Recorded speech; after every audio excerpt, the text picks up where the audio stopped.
Is the inmates of hell will stay there forever? Oh, that's what you said. Khulud, yes. Khulud, yes. Oh, now I know. I thought you said hulud or hulud. Hulud, right? Of course I know.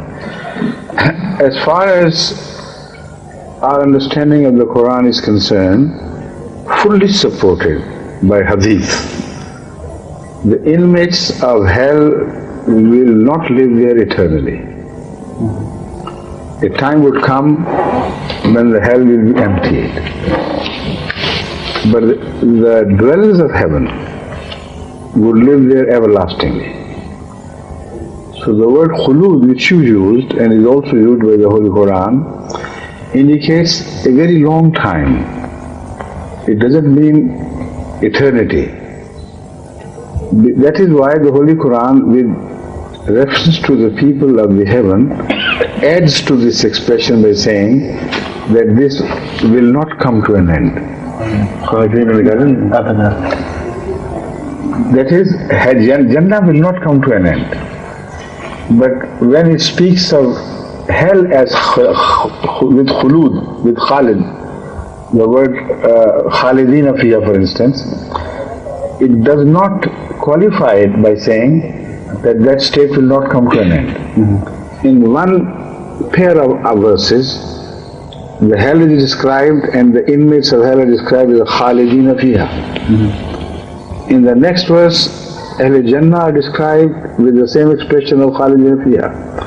But then is added that it is a jaza which never comes to an end. But not in case of this. فَأَمَّا الَّذِينَ شَقُوا فِي النَّارِ لَهُمْ فِيهَا زَفِيرٌ وَشَهِيقٌ خَالِدِينَ فِيهَا مَا دَامَتِ السَّمَاوَاتُ وَالْأَرْضُ إِلَّا مَا شَاءَ رَبُّكَ إِنَّ رَبَّكَ فَعَالٌ لِمَا يُرِيدُ. This is the expression, very clear. وَأَمَّا الَّذِينَ صُعِدُوا فَفِي الْجَنَّةِ خَالِدِينَ فِيهَا ما دامت السماوات والارض الا ما شاء ربك عطاء غير مجزوز. This final declaration, عطاء غير مجزوز, indicates that although the previous expressions are common to both these verses, this is an additional declaration that Ahl Jannah will live there forever and that Jannah will never come to an end. About this interpretation of the Holy Quran, this particular verse, although it's very clear and understandable, I quote a hadith. Hazrat Muhammad Rasulullah sallallahu alaihi wasallam once described a time when hell will be emptied of all its inmates, except the one person who will be the extreme sinner. Beyond that, nobody would have sinned. In the sight of Allah, he would be the worst of sinners. He would be left alone. And the Jahannam would become so empty, as if there is an empty building and nobody is there to bolt the doors and shut them. And with the blowing of wind, they strike and bang against the walls and what do you call it, against the frame of the door, they shut, they clang and make noises, and this would be the state of Jahannam. Then God would take pity on that single last person and he'll say, all right, I forgive you, come out of hell. You will come out of hell, but yet will not be entered into heaven. So you say, oh Allah, oh my Lord, you have shown such mercy upon me. I know I don't deserve anything, but could I have just a peep into the heaven? Just one peep. So the window will be open and he will say, oh, what a beautiful and a draft maybe, and a draft would come and say, oh, what a lovely draft. And I say, oh God, please, could you just put one step into heaven, just to see how it looks like? Allah would be playing with it. Oh yes, come on. And when he put his step, Allah said, "Oh, come in." Those who enter heaven, I never turn them out. The ultimate of Allah's mercy, inshallah. So how could God's mercy ever design a punishment which could never come to an end? Rahmatullah wasi'a kulla shay'in. Yasi'a kulla shay'in. Nothing extends beyond this rahmah. So this is the expression, this is the most beautiful promise made to the mankind through Hazrat Muhammad Rasulullah sallallahu alaihi wasallam, explained in such lovely terms. So after that, if somebody insists, no, Jahannam would be eternal, maybe he would like to live there forever, but no, not ordinary human being with common sense would like to interpret that way. Another aspect of this is very important, which must be understood by us all. Suffering and happiness are relative terms. Time by itself doesn't mean anything. Time is related to how we feel. If you are sitting without any occupation, waiting for something, the time does not pass. It seems eternity. You are sitting there only for a few minutes and you feel as if time does not pass. But if you are sitting in a company which you love, it is so, satisfying and rewarding, then the time passes like a jitty. I have been always telling you, we know that. What do you do that, Why do you bring such a short time with you? So, this is again which must be understood. I believe that hell will be even much shorter than what we think. But the suffering will make it appear so long.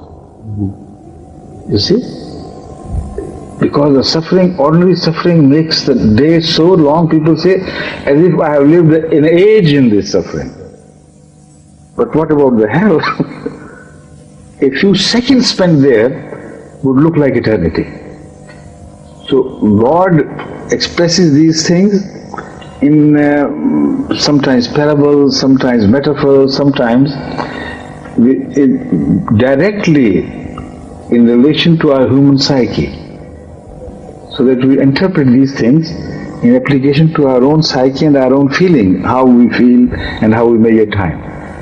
So personally I believe that God's mercy would shorten the time of hell, although it says Khalidina fiha, but the people of the hell would feel as if they are living there eternally. And about this shortening of space or time, I'll come later, but first let him finish this. Hadur, does this mean to encourage people that they don't fear that? I'll come to that. You see, one more thing we infer from this is in relation to the question asked last night, about the Jannah from which Adam was turned out. If God is that merciful and kind, that even if the worst criminal enters one step into the Jannah, do not turn him out. How on earth could that God turn Adam out, who was a prophet of Allah, who committed only one little small crime, you see? So it's impossible for him to have been in that Jannah to which we ultimately return. About the time, I said, it's sometimes squeezed, sometimes expanded. So also the space sometimes expands, sometimes squeezes with the will of God. Now, there is a hadith again relating to the same thing of people of Jahannam, Ahlun Nar, those on earth who commit so many crimes that it seems impossible for God, by the people, that He would ever forgive them. So one such criminal is described, a sinful person, by the Muhammad Rasulullah, that he had committed all possible sins which are mentioned in Sharia. The list was exhausted. And then late in his age, suddenly he thought, why not do something for forgiveness? Otherwise, when I die, there will be nothing. So he went to great scholars and apparently godly people he had heard of. From city to city, he heard of people. He's a great wise man, very saintly person. He would tell you what to do. So when he went there and made his confession and told him what sins, they said, impossible. You will not be forgiven.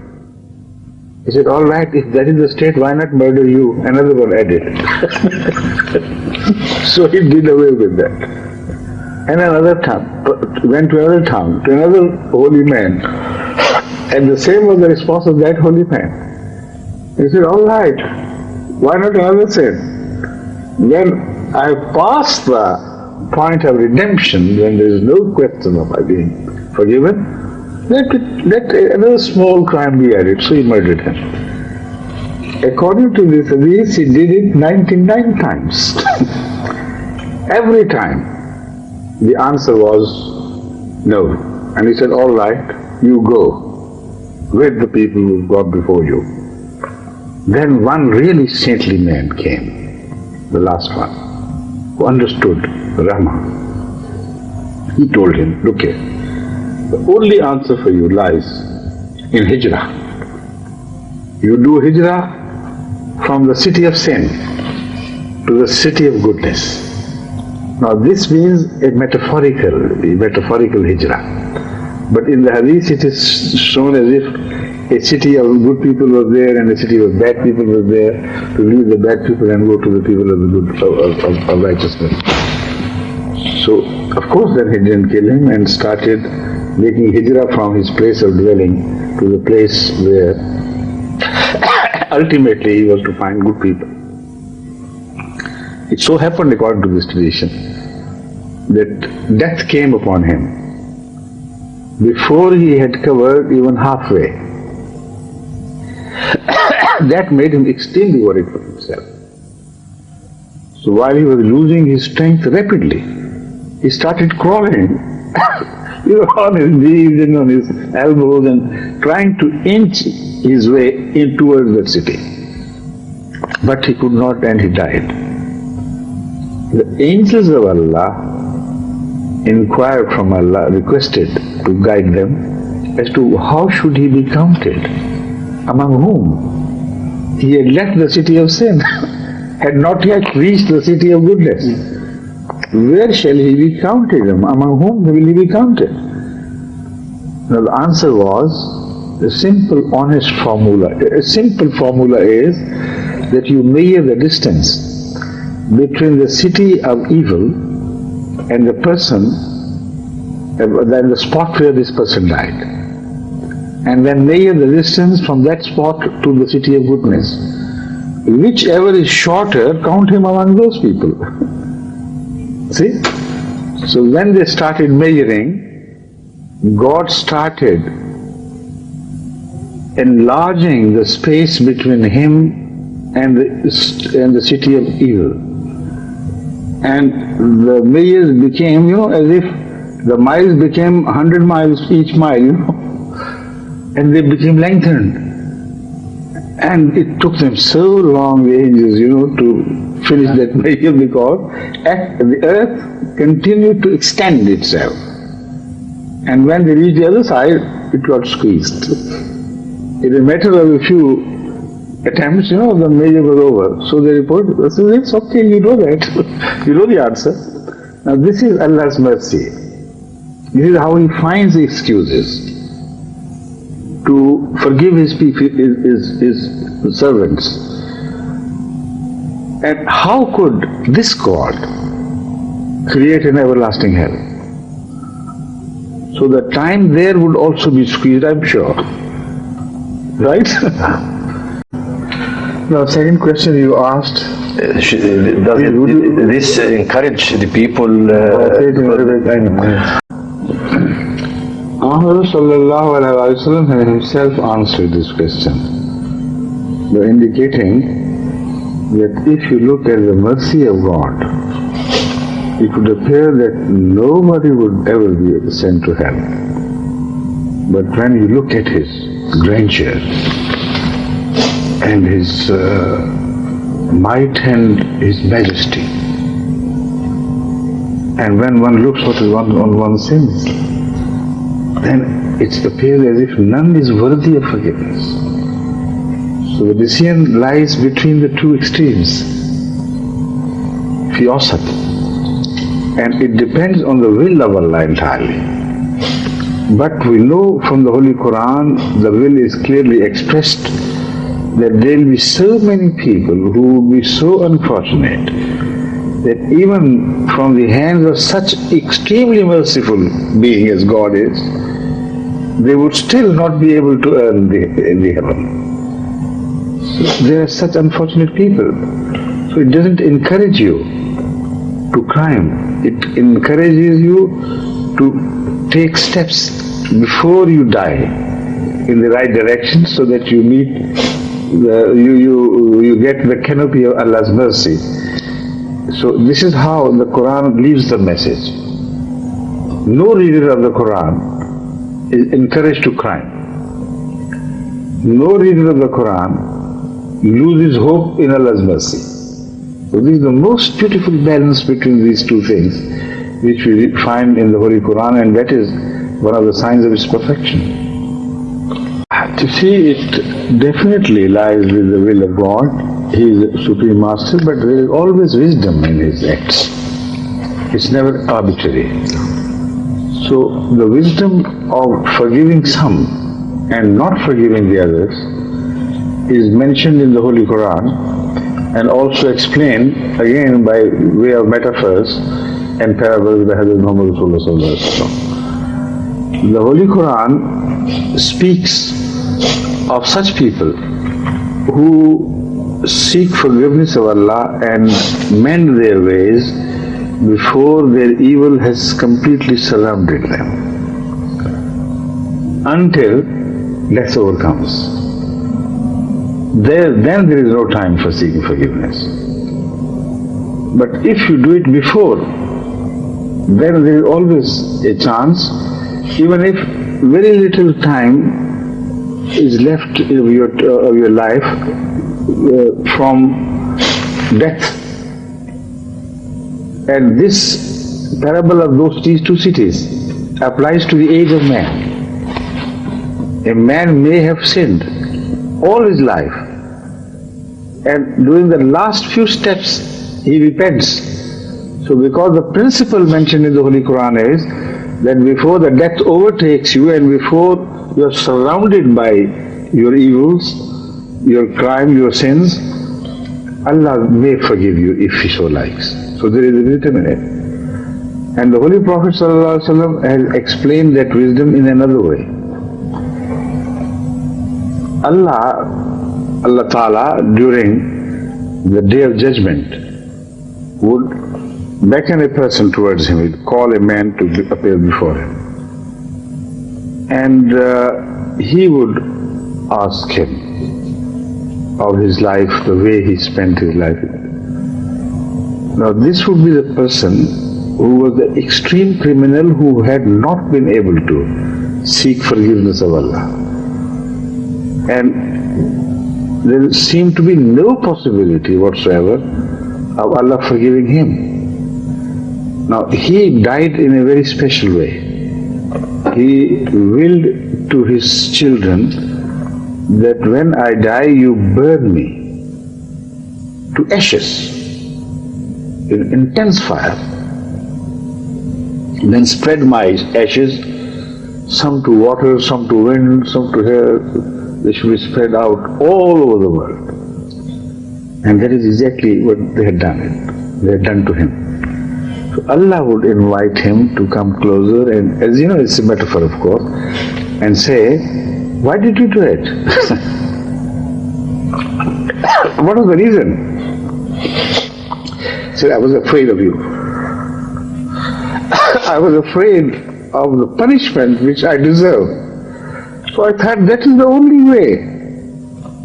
In this hadith, Allah says, Allah would tell the winds and the earth and all the elements to collect all the particles of his ashes together and make him again one man. And he said, I will do it. I did it only for fear of you. So Allah said, if you feared me that much, I will not punish you. So sometimes people's fear of Allah lives along with sin, and they don't become shameless. Although other people can't see them as having any sense of repentance within it. But the fear indicates, and Allah knows it, that somehow they were caught in a mess. They were entangled in the web of sins. So inextricably, that however much they tried, they would not be able to deliver themselves from sin. But constantly they lived under fear. So Allah has a wisdom, an absolute wisdom for everything He decides.